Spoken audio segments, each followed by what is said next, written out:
Welcome to this series of final term preparation. ये final term की preparation series की video है।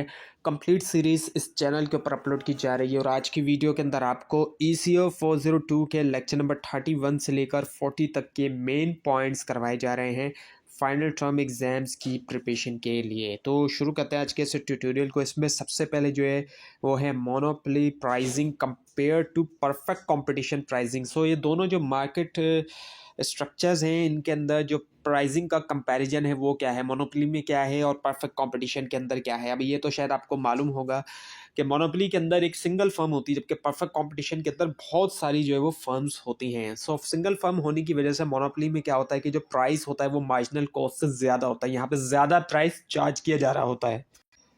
और जबकि परफेक्ट कंपटीशन के अंदर प्राइस जो है वो मार्जिनल कॉस्ट के ही बराबर होता है। सो एक बहुत बड़ा जो है वो फ़र्क है इन दोनों जो मार्केट्स हैं इनके दरमियान। सो क्रूशल डिफरेंस जो है वो देखने में आता है। सो प्राइस जो है वो क्लोज़र होगा मार्जिनल कॉस्ट के जैसे जैसे इलास्टिसिटी जो है वो इंक्रीज होती है। लार्जर मोर नेगेटिव नंबर जो है प्राइस इलास्टिसिटी के लिए जो है, जैसे कि प्राइस इलास्टिसिटी ऑफ डिमांड के लिए। सो जितनी ज़्यादा इलास्टिक होगी डिमांड, प्राइस उतना ही ज़्यादा क्लोज हो जाएगा मार्जिनल कॉस्ट के। और इलास्टिसिटी ऑफ डिमांड जो है वो एक लार्ज नेगेटिव नंबर है और प्राइस जो है वो क्लोज है मार्जिनल कॉस्ट के, और वाइस वर्सा। अब शिफ्ट्स इन डिमांड के अंदर जो है वो हमें शिफ्ट भी देखने में आता है। परफेक्ट कंपटीशन के अंदर मार्केट सप्लाई कर्व उसको डिटरमाइन किया जाता है मार्जिनल कॉस्ट जो है इसके ज़रिए। और मोनोपोली फर्म की हम बात करें तो आउटपुट जो है वो डिटरमाइन किया जाता है मार्जिनल कॉस्ट और जो शेप होता है डिमांड कर्व का। सो परफेक्ट कंपटीशन के अंदर मार्केट सप्लाई कर्व जो है वो मार्जिनल कॉस्ट कर्व है, और मोनोपोली के अंदर आउटपुट को देखा जाता है इसके ज़रिए जो इंटरसेक्शन होता है मार्जिनल कॉस्ट का और जो डिमांड कर्व है। अब मल्टी प्लांट फर्म की हम बात करें सो बहुत सी फर्म्स के लिए प्रोडक्शन जो है वो होती है दो या ज़्यादा जो है डिफरेंट प्लांट्स के अंदर, जहाँ पे ऑपरेटिंग कॉस्ट के अंदर भी फ़र्क आ सकता है, जाहिर बात है। सो चूज़ करना टोटल आउटपुट, और जो आउटपुट हर प्लांट के लिए उसके लिए क्या है कि मार्जिनल कॉस्ट जो है हर प्लांट के अंदर इक्वल होनी चाहिए, एक तो ये भी है, और मार्जिनल कॉस्ट जो है वो इक्वल हो जो मार्जिनल रेवेन्यू होता है हर प्लांट के लिए। मोनोपोली पावर की अगर हम बात करें सो मोनोपोली जो है जाहिर बात है रेयर है, बहुत कम इंडस्ट्रीज ऐसी जहाँ पे हमें मोनोपोली देखने में आती है। लेकिन अब एक ऐसी मार्केट जहाँ पे कई सारी फर्म है, हर कोई फेस करी एक डाउनवर्ड स्लोपिंग डिमांड कर्व, वो जो है प्रोड्यूस करेगी, उससे प्रोड्यूस होगा कि प्राइस एक्सीड कर जाएगा मार्जिनल कॉस्ट को। तो ऐसी मार्केट जहाँ पे बहुत सारी फर्म्स फेस कर रही हैं डाउनवर्ड स्लोपिंग डिमांड कर्व, वो जो है एग्जिबिट करेंगी, दिखाएंगी एक सिचुएशन जहाँ पे प्राइस जो है एक्सीड कर जाता है मार्जिनल कॉस्ट को। अब सोर्सेस क्या है मोनोपोली पावर की, मोनोपोली पावर आती कहाँ से है, क्यों फर्म्स जो है उनकी मोनोपोली बन जाती है, क्यों कंसिडरेबल मॉनेटरी मोनोपोली पावर होती है। सो एक फर्म की मोनोपोली पावर जो है आती है उसकी जो फर्म की इलास्टिसिटी ऑफ डिमांड है, और इलास्टिसिटी को देखा जाता है, डिटरमाइन किया जाता है इलास्टिसिटी ऑफ मार्केट डिमांड से, और ये कि कितनी फर्म्स मौजूद है उस इंडस्ट्री के अंदर और फर्म्स के दरमियान इंटरेक्शन किस तरह का होता है। अब जो सोशल कॉस्ट है, जाहिर बात है मोनोपोली पावर है उसकी सोशल कॉस्ट है, सोसाइटी के अंदर उसकी एक तरह का खर्चा है जो मोनोपोली पावर बनी हुई है उसकी वजह से सोसाइटी को पे करना है कुछ। सो मोनोपोली की वजह से होता क्या है कि प्राइस बहुत ज़्यादा हाई चार्ज किए जाते हैं और क्वांटिटी भी कम प्रोड्यूस की जाती है कॉम्पिटिटिव मार्केट्स के मुकाबले में। इसी वजह से हम देखते हैं इलेक्ट्रिसिटी एक बहुत कॉमन एग्जांपल है हमारे यहाँ पर इलेक्ट्रिसिटी की मोनोपोली बनाई गई है, तो इसी वजह से होता क्या है कि प्राइस हाई चार्ज करते हैं और फिर प्रोडक्शन भी जो है उसकी कम की जाती है। इसी वजह से आप देखते हैं कि लोड शेडिंग होती है। सो ये मोनोपोली की वजह से ही पॉसिबल हुआ है, अदरवाइज़ तो ज़ाहिर बात है अगर मोनोपोली नहीं होती तो ऐसे सिचुएशन के अंदर प्राइस भी इतना ज़्यादा चार्ज नहीं होता और फिर जो क्वांटिटी है, जो प्रोडक्शन है वो भी फिर ज़्यादा होती है। पहले के दौर में कम्युनिकेशन के अंदर भी मोनोपोली होती थी PTCL की, लेकिन अब आज के दौर में हम देखते हैं कि कम्युनिकेशन के अंदर मोनोपोली नहीं है, तो कस्टमर्स को, लोगों को काफ़ी आसानी है, प्राइस भी इतने ज़्यादा नहीं है जितने पहले होते थे जब मोनोपोली के दौर में, और इसी तरह से ऑप्शंस भी ज़्यादा होते हैं लोगों के पास।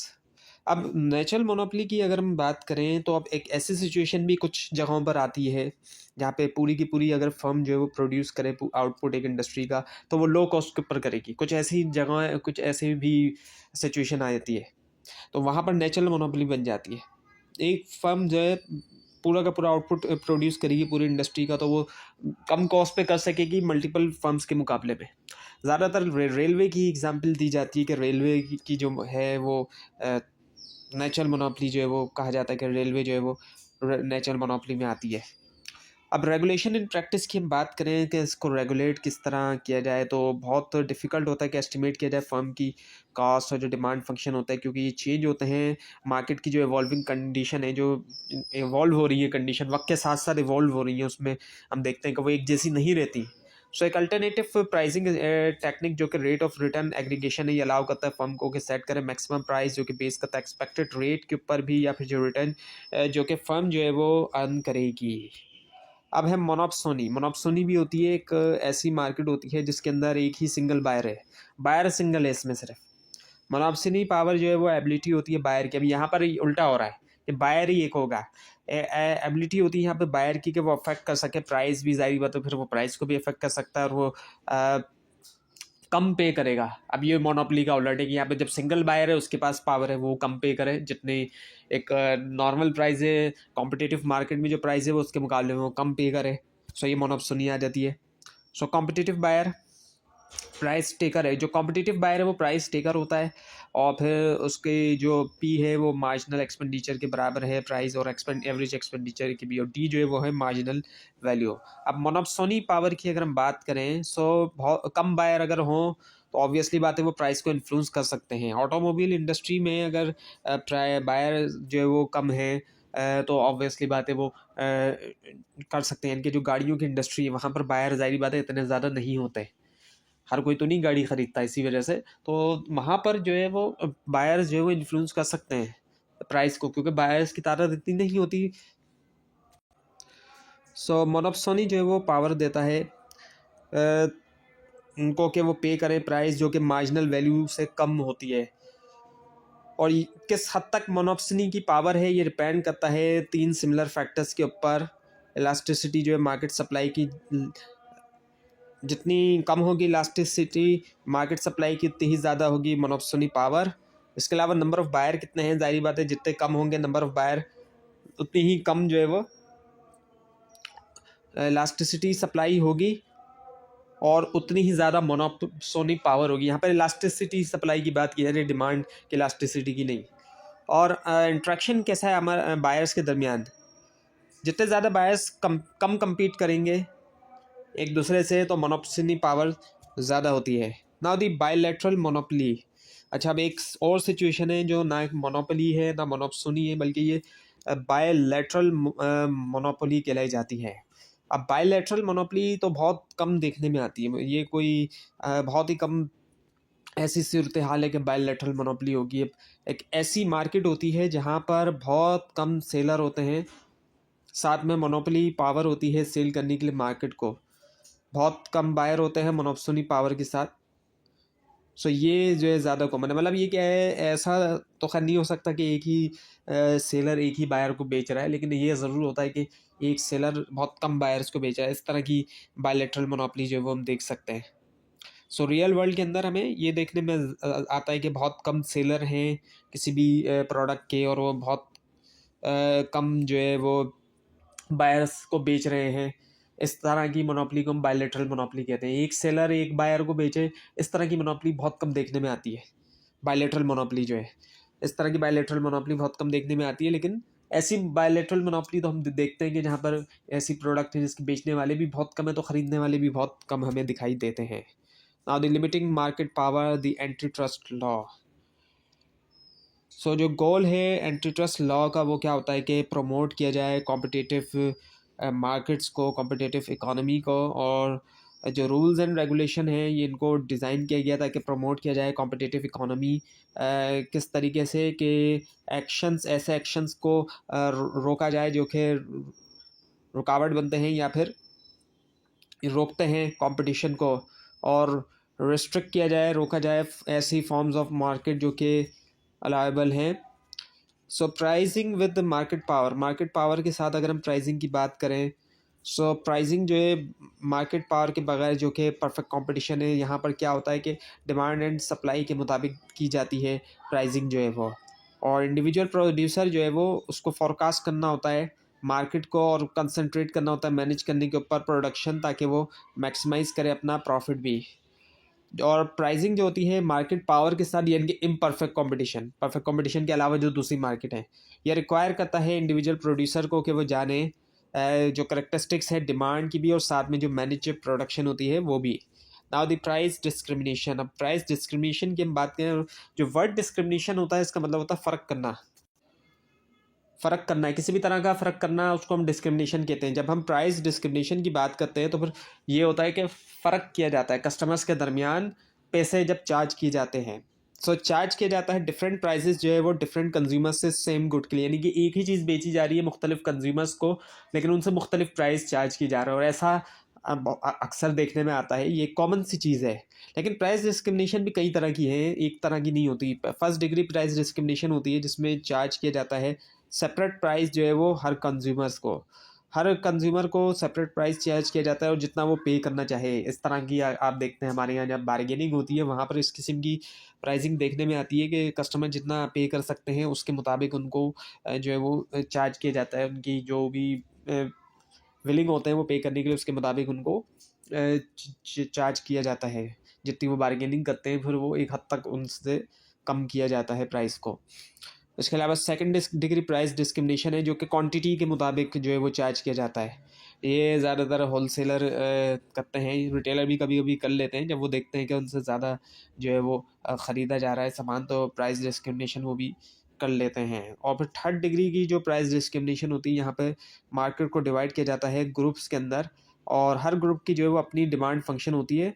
और इस तरह की जो है वो प्राइस डिस्क्रिमिनेशन जो होती है हम देखते हैं तो फिर एयरलाइंस के अंदर हमें दिखाई देती है, वेजिटेबल में जहाँ पर डिस्काउंट दी जाते हैं स्टूडेंट्स को, सीनियर सिटीजन्स को। इसी तरह हम देखते हैं कि इंटरनेट पैकेजेस के अंदर भी डिफरेंट तरह के डिस्काउंट वगैरह देखने में आते हैं। बैंकिंग के अंदर भी हमें देखने में आता है, जैसे कि स्टूडेंट का अकाउंट है या फिर और भी मुख्तलिफ तरह के सीनियर सिटीजन्स वगैरह के। तो इस तरह की चीज़ें जो है वो थर्ड डिग्री प्राइस डिस्क्रिमिनेशन के अंदर हमें देखने में आती हैं।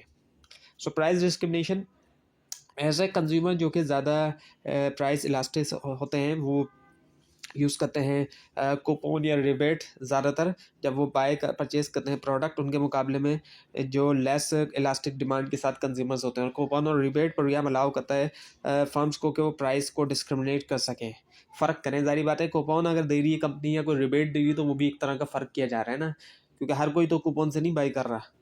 अब एयरलाइन फेयर्स की अगर हम बात करते हैं, जो किराए होते हैं एयरलाइन के, सो ये भी सारी बातें प्राइस डिस्क्रिमिनेशन की ही एक एग्जांपल है। सो डिफरेंस आना इलास्टिसिटीज़ के अंदर ये बताता है कि कंज्यूमर जो है वो पे करेगा हायर फेयर दूसरों के मुकाबले में। बिजनेस ट्रैवलर्स के पास जो है वो कम चॉइस होती है, हमें देखने में आता है कि ज़्यादा नहीं होती, ज़ाहिर बात है। और उनकी डिमांड जो है वो कम इलास्टिक होती है, जबकि कैजुअल ट्रैवलर्स जो होते हैं उनके पास चॉइसेस भी और वो ज़्यादा प्राइस सेंसिटिव होते हैं। सो बिजनेस ट्रैवलर अलग तरह के हैं, उनका माइंडसेट अलग है, जबकि जो कैजुअल ट्रैवलर्स हैं उनका अलग है। बिजनेस ट्रैवलर की लेस इलास्टिसिटी, जबकि कैजुअल की ज़्यादा सेंसिटिव होते हैं वो। अब है पीक लोड प्राइसिंग लगाई जाती है। सो कुछ ऐसी प्रोडक्ट्स होती हैं जो कि डिमांड जो है उनकी पीक पे हो सकती है एक पार्टिकुलर टाइम पे, एक ख़ास टाइम पे हम देखते हैं, जैसे कि रश आवर ट्रैफिक है, ज़्यादा ट्रैफिक के टाइम पे जो है वो है। इस तरह इलेक्ट्रिसिटी की हम प्राइस देखते हैं कि समर में हमें ज़्यादा दिखाई देती है, समर के अंदर बहुत ज़्यादा हम देखते हैं कि बिल चार्ज किया जा रहा होता है। इसी तरह कुछ रेस्टोरेंट्स ऐसे भी होते हैं जो कि वीकेंड्स के ऊपर ज़्यादा जो है वो प्राइस जो है वो चार्ज कर रहे होते हैं। और इसी तरह से आप देखते हैं कि जो कैब की ऑनलाइन जो कैब सर्विस है, टैक्सी की जो सर्विस है, वहाँ पर भी जब ज़्यादा ट्रैफिक हमें दिखाई देता है, ये पहले वाले से हम इसको समझ सकते हैं पॉइंट से, तो वहाँ पर जो है वो उन्होंने ज़्यादा जो है वो चार्ज कर रहे होते हैं, पीक लगाया हुआ होता है उन्होंने। अब ये कि बंडलिंग, अब बंडलिंग की अगर हम बात करते हैं तो बंडलिंग में क्या होता है कि पैकेजिंग की जाती है दो या ज़्यादा प्रोडक्ट की, ताकि एक प्राइसिंग एडवांटेज लिया जा सके। दो या ज़्यादा प्रोडक्ट की, इसमें दो या दो से ज़्यादा प्रोडक्ट एक साथ शामिल होंगे।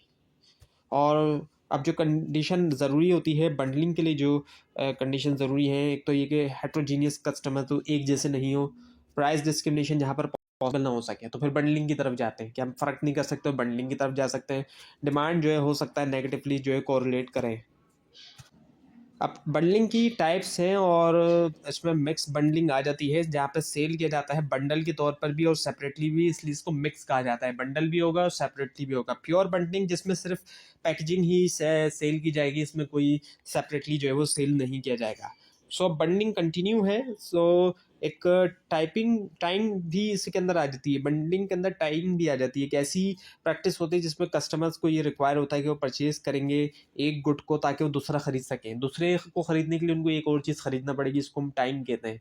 ये अक्सर डील्स में देखने में आता है। डील्स होती हैं कि भाई इतनी चीज़ एक ये लेंगे तो आप इसको ये भी इसके साथ ये भी लेना होगा। डील्स होती हैं तो फिर आपको डिस्काउंट मिलेगा या आपको कोई और चीज़ मिल जाएगी। और फिर मोनोपोलिस्टिक कंपटीशन की हम बात करें तो इसकी जो कैरेक्टरिस्टिक्स है इसमें कि कई सारी फर्म्स हमें दिखाई देती हैं।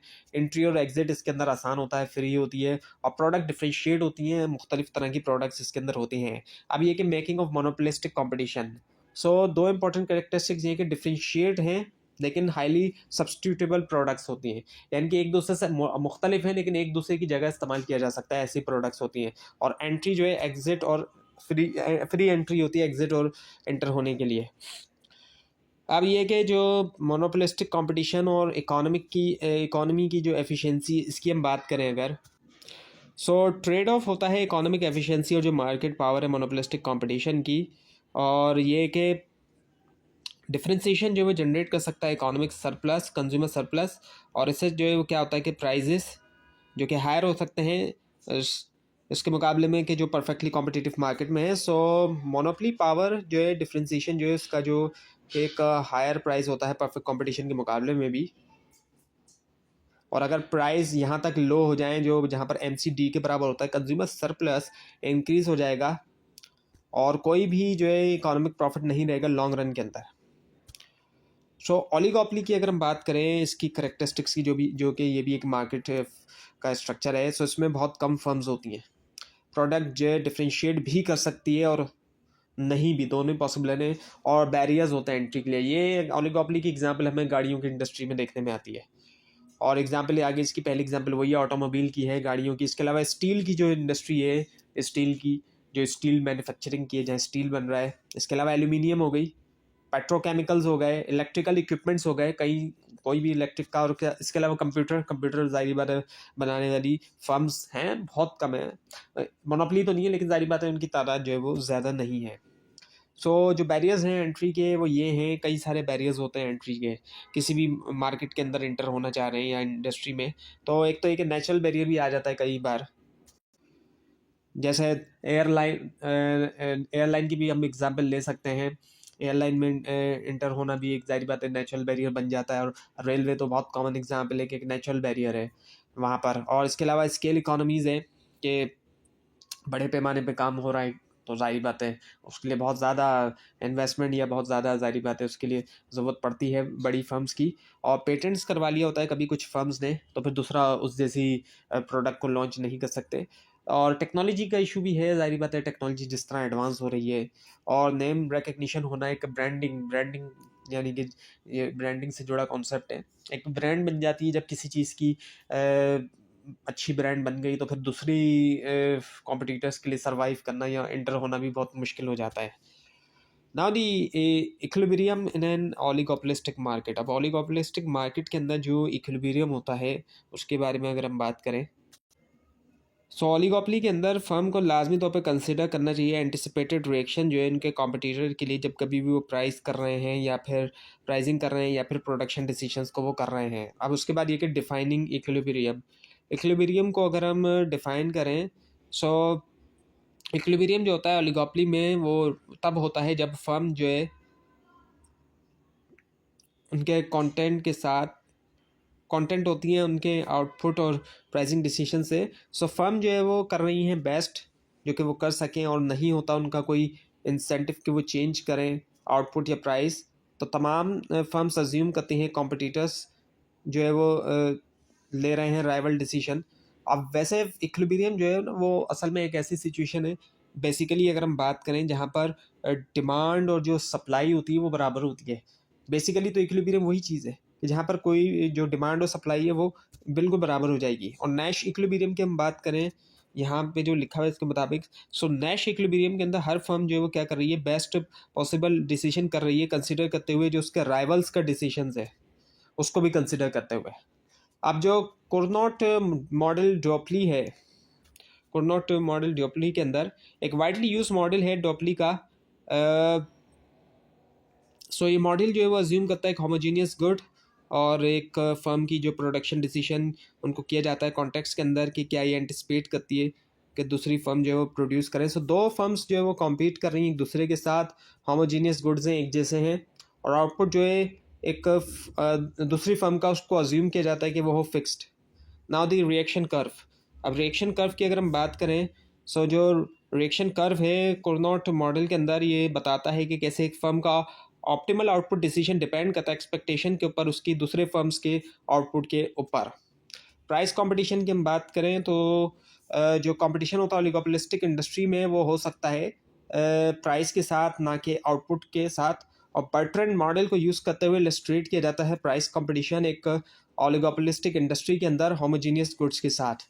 Now the price competition with differentiated products, so market share जो है अब उनको डिटरमाइन किया जाता है ना सिर्फ प्राइजेस के ज़रिए, बल्कि जो डिफरेंसेस आते हैं डिज़ाइन के अंदर, परफॉर्मेंस के अंदर, जो ड्यूरेबिलिटी होती है हर फर्म की, जो प्रोडक्ट्स होती हैं उसकी।